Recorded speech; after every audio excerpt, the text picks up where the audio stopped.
Seattle Seahawks star cornerback Richard Sherman is famous for A, being a pro football player, and B, having a big enough mouth to trash talk the likes of Skip Bayless, Michael Crabtree, and others. But we'll let you know, behind that big mouth is actually a much brighter and kinder personality than you may think. I'm Justin Fraction, and today we dive into 15 facts you probably didn't know about Richard Sherman.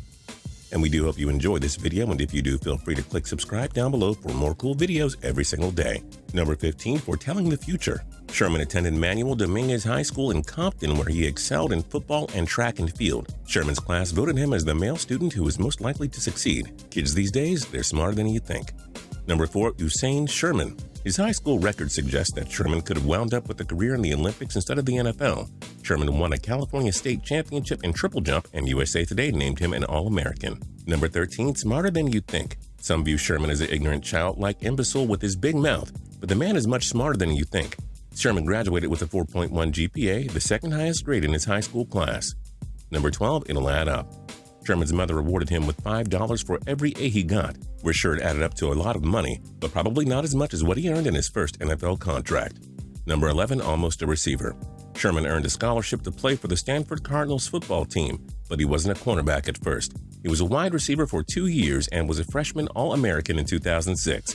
However, Sherman suffered a bad knee injury, and when he came back, he made the switch to corner since Stanford was short at the position. The rest, as they say, is history.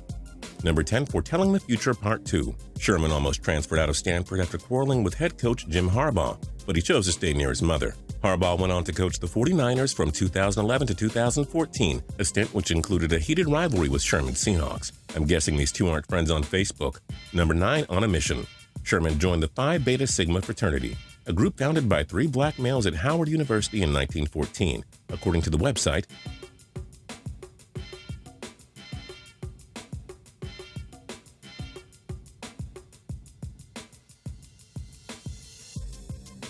Number 8, unfinished business.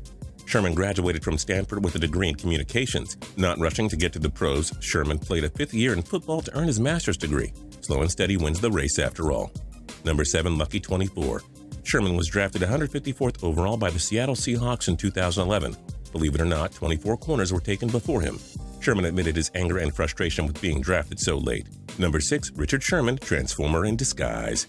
Calvin Johnson was the NFL's most dominant receiver in the early 2000s and was nicknamed Megatron. In Sherman's second NFL season, he called himself Optimus Prime, a nice way of saying he'd shut down Megatron. He held Johnson to 3 catches for 46 yards. You have to admire that kind of trash talk.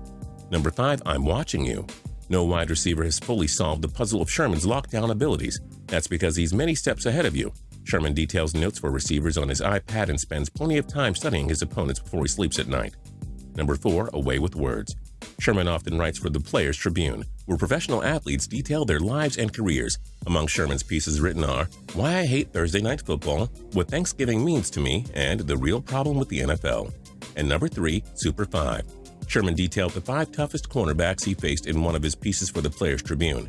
Julio Jones, a 2016 NFC champion with the Atlanta Falcons, was atop that list. A.J. Green of the Cincinnati Bengals and top receiver in football Antonio Brown were listed too. Sherman also listed future Hall of Famers Larry Fitzgerald and Brandon Marshall. Number 2, Patient Pete. Sherman was supposed to meet with the former USC coach Pete Carroll while he was in high school. Sherman found that as no excuse to leave class early, so he made Carroll wait 2.5 hours for him. A few years later, they were united with the Seattle Seahawks. I'm sure by now Carroll has learned that he needs to be patient with Sherman. And number 1, still hate him? Sherman founded Blanket Coverage, the Richard Sherman Family Foundation. According to the team's website, the charity's goals are to help low-income children acquire the appropriate school supplies and clothing. Sherman's high school class was actually visited by Magic Johnson, who inspired Richard to set and reach his goals. That's a nice man if we've ever seen one, regardless of his antics on the field. What NFL players do you want to learn more about? Join us in the comment section below. If you liked this video and learned a thing or two, clicking the like button helps us out a ton and we appreciate it. If this is your first time coming around to Total Pro Sports though, subscribing is a great idea because we put out videos like this every single day. But as always, thanks for watching and we'll see you guys next time.